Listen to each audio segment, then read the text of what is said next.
Hi hello ಎಲ್ಲರಿಗೂ ನಮಸ್ಕಾರ. ಎಲ್ಲರಿಗೂ ವರಮಹಾಲಕ್ಷ್ಮಿ ಹಬ್ಬದ ಹಾರ್ದಿಕ ಶುಭಾಶಯಗಳು. ಇದು ವರಮಹಾಲಕ್ಷ್ಮಿ ಹಬ್ಬದ ಹಿಂದಿನ ದಿನದ ಹಾಗೆ ವರಮಹಾಲಕ್ಷ್ಮಿ ಪೂಜೆದ ದಿನದ ಬ್ಲಾಗ್ ಆಗಿರುತ್ತೆ. ಹಿಂದಿನ ದಿನವೇ ನಾನು ಸ್ಯಾರಿ ಪ್ಲೇಟಿಂಗ್ ಮಾಡಿ ಇಟ್ಕೊಂಡಿದ್ದೆ.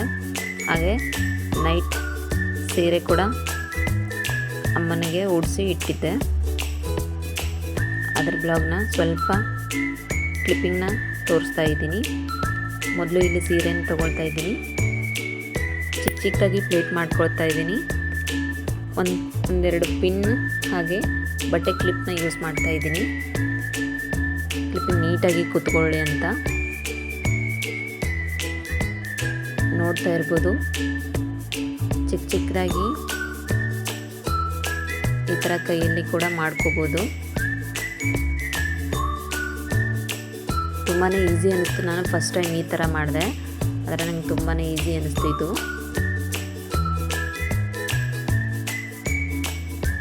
ಬಟ್ಟೆ ಕ್ಲಿಪ್ನ ಒಂದೊಂದಾಗಿ ಹಾಕ್ತಾ ಬನ್ನಿ.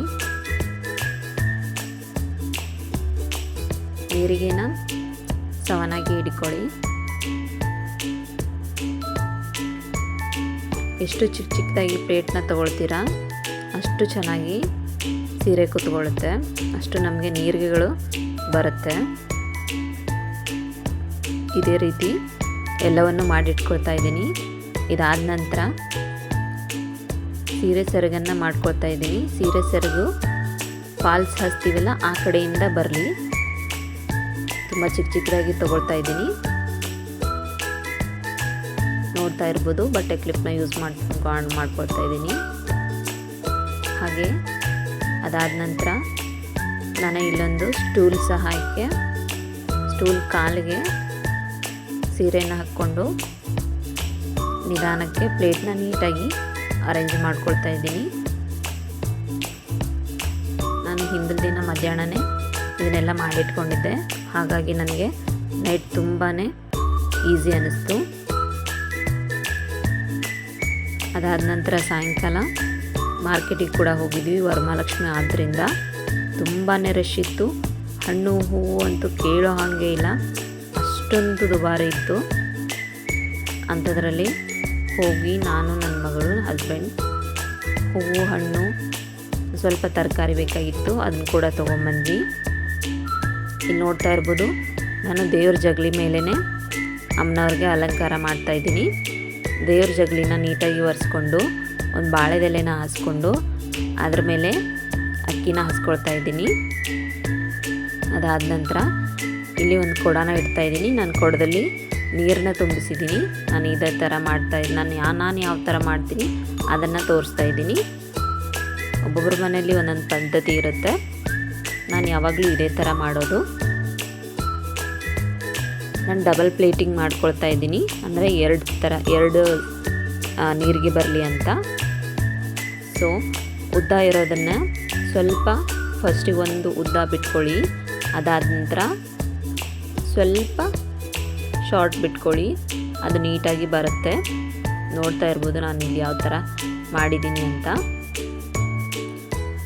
ಅದಾದ ನಂತರ ಒಂದು ಕ್ಲಿಪ್ಪಿಂಗ್ ಪಿನ್ನಿನ ಸಹಾಯದಿಂದ ನಾನು ಕುತ್ತಿಗೆ ಭಾಗದಲ್ಲಿ ಒಂದು ಪಿನ್ನನ್ನು ಹಾಕ್ಕೊಂಡಿದ್ದೀನಿ. ಪ್ಲೇಟಿಂಗ್ನ ನೀಟಾಗಿ ರಬ್ ಮಾಡ್ಕೊಳ್ಳಿ. ಯಾವುದೇ ಐರನ್ನ ಅವಶ್ಯಕತೆ ಇಲ್ಲ, ನೀಟಾಗಿ ಕೂತ್ಕೊಳ್ಳುತ್ತೆ. ಅದಾದ ನಂತರ ಮೇಲ್ಗಡೆ ಒಂದು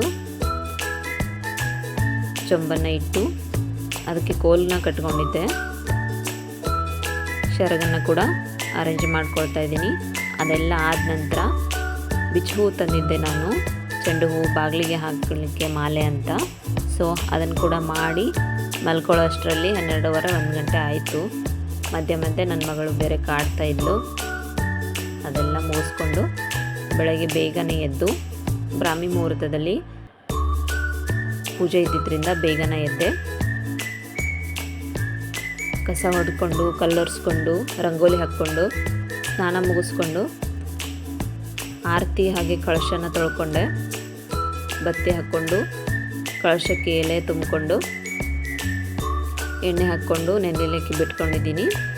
ಅದಾದ ನಂತರ ಕುಂಕುಮ ಬಟ್ಲಿಗೆ ಕುಂಕುಮ ಕೂಡ ಹಾಕ್ಕೊಂಡೆ. ನಾನಿಲ್ಲಿ ಕಳಶದಲ್ಲಿ ಕುಂಕುಮ, ಅರಿಶಿಣ, ₹1 ಕಾಯಿನ್, ಅಡಿಕೆ ಬೆಟ್ಟೆ, ಗೋಡಂಬಿ, ಬಾದಾಮಿ, ದ್ರಾಕ್ಷಿ ಇಷ್ಟನ್ನು ಹಾಕ್ಕೊಳ್ತೀನಿ. ನಾನು ಇದೇ ಥರ ಮಾಡ್ತಾಯಿದ್ದೀನಿ. ಅದಾದ ನಂತರ ಕಳಶಕ್ಕೆ ಎಲೆ ತುಂಬಿಕೊಂಡು ಕಾಯಿ ಇಟ್ಕೊಂಡು ಅಮ್ಮನ ಮುಖನ ಇಟ್ಕೊಳ್ತಾ ಇದ್ದೀನಿ. ಮಾಲೆ ಹಾಕ್ಕೊಂಡೆ, ಅಮ್ಮನಿಗೆ ಪೂಜೆ ಕೂಡ ಮುಗಿಸ್ಕೊಂಡೆ. ಹಾಗೆ ಮನೆ ದೇವರಿಗೆ ಪೂಜೆ ಕೂಡ ಮಾಡ್ತಾಯಿದ್ದೀನಿ. ಇದ್ರ ಮಧ್ಯೆ ನನ್ನ ಮಗಳು ಬೇರೆ ಕಾಡ್ತಾ ಇದ್ಲು. ಸೊ ಅವಳನ್ನ ಎತ್ಕೊಂಡೆ, ಪೂಜೆನ ಸ್ವಲ್ಪ ಮುಗಿಸ್ಕೊಂಡೆ. ಅಮ್ಮನಿಗೆ ಮಾಲೆ, ನನ್ನ ತಾಳಿನ ಇಲ್ಲಿ ರೆಡಿಮೇಡ್ ತಾಳಿ ತಂದಿಲ್ಲ, ಹಾಗಾಗಿ ಅರಿಶಿಣದ ತಾಳಿನೇ ಹಾಕ್ತೀನಿ ಯಾವಾಗಲೂ. ಬಳೆ ಕೂಡ ತಂದಿದ್ದೆ, ಅದನ್ನು ಕೂಡ ಹಾಕಿದೆ. ಹಣ್ಣೂಲು ಹಾಗೆ ಕಂಕಣ ಕೂಡ ಕಟ್ಟಿದೆ ಅಮ್ಮನಿಗೆ. ಇದಾದ ನಂತರ ಟೇಬಲ್ನ ಅರೇಂಜ್ ಮಾಡ್ಕೊಳ್ತಾ ಇದ್ದೀನಿ. ಕಳಶ, ಆರತಿ, ಲಕ್ಷ್ಮಿ ಒಂದು ಫೋಟೋ, ಹಣ್ಣು ಹಂಪಲು ಇಷ್ಟನ್ನು ಇಟ್ಕೊಂಡು ಕಳಶ ಹಾಗೆ ಆರತಿಗೆ ದೀಪ ಮೂಡಿಸ್ಕೊಳ್ತಾ ಇದ್ದೀನಿ. ಅದಾದ ನಂತರ ಎಲ್ಲ ದೇವರಿಗೆ, ವರಮಹಾಲಕ್ಷ್ಮಿಗೆ ಹೂವನ್ನ ಮೂಡಿಸ್ಕೊಳ್ತಾ ಇದ್ದೀನಿ.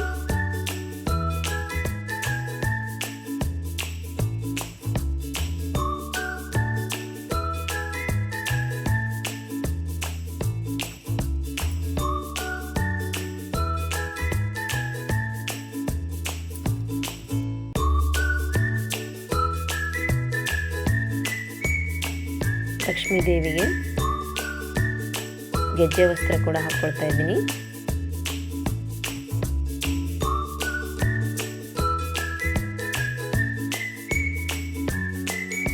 ನೋಡ್ತಾ ಇರ್ಬೋದು, ಫೈನಲ್ ಆಗಿ ಈ ಥರ ಬಂದಿತ್ತು ಲುಕ್ಕು. ತುಂಬಾ ಖುಷಿ ಆಗ್ತಾ ಇತ್ತು. ಪೂಜೆ ಎಲ್ಲ ಮುಗಿದ ನಂತರ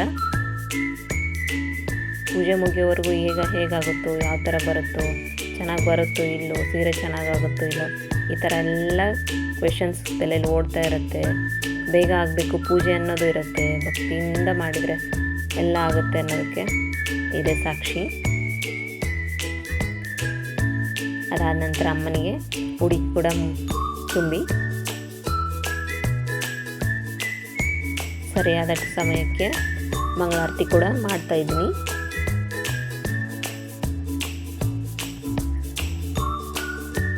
ತುಪ್ಪದ ದೀಪ ಹಾಗೆ ಕರ್ಪೂರ ಮತ್ತು ಅಕ್ಷತೆನ ಹಾಕಿ ಆರತಿ ಕೂಡ ಬೆಳಗಿಸಿದೆ. ಇಲ್ಲಿ ನನಗೆ ಧೂಪ ಕೂಡ ಹಾಕಿದೆ ಮನೆ ತುಂಬ. ಇಲ್ಲಿ ನನಗೆ ಎಡೆ ಮಾಡೋದಕ್ಕೆ ಸಾಧ್ಯ ಆಗಲಿಲ್ಲ ಇಷ್ಟು ಬೇಗ. ಸೊ ಹಾಗಾಗಿ ಹಾಲು, ಸಕ್ಕರೆ ಮತ್ತು ಬಾಳೆಹಣ್ಣನ್ನು ಎಡೆ ಹಿಡಿತಾ ಇದ್ದೀನಿ. ಅದಾದ ನಂತರ ನಿಧಾನಕ್ಕೆ ಹೋಳಿಗೆನ ಎಡೆ ಮಾಡ್ತೀನಿ. ನೋಡ್ತಾ ಇರ್ಬೋದು, ಫೈನಲ್ ಲುಕ್ ಈ ಥರ ಬಂದಿದೆ. ತುಂಬಾ ನೆಮ್ಮದಿ ಅನಿಸ್ತಾ ಇತ್ತು ಪೂಜೆ ಎಲ್ಲ ಮುಗಿದ ನಂತರ. ನನ್ನ ಮಗಳ ಜೊತೆಗೆ ಒಂದು ಕ್ಲಿಪ್ ಕೂಡ ತಗೊಂಡೆ. Thank you for watching.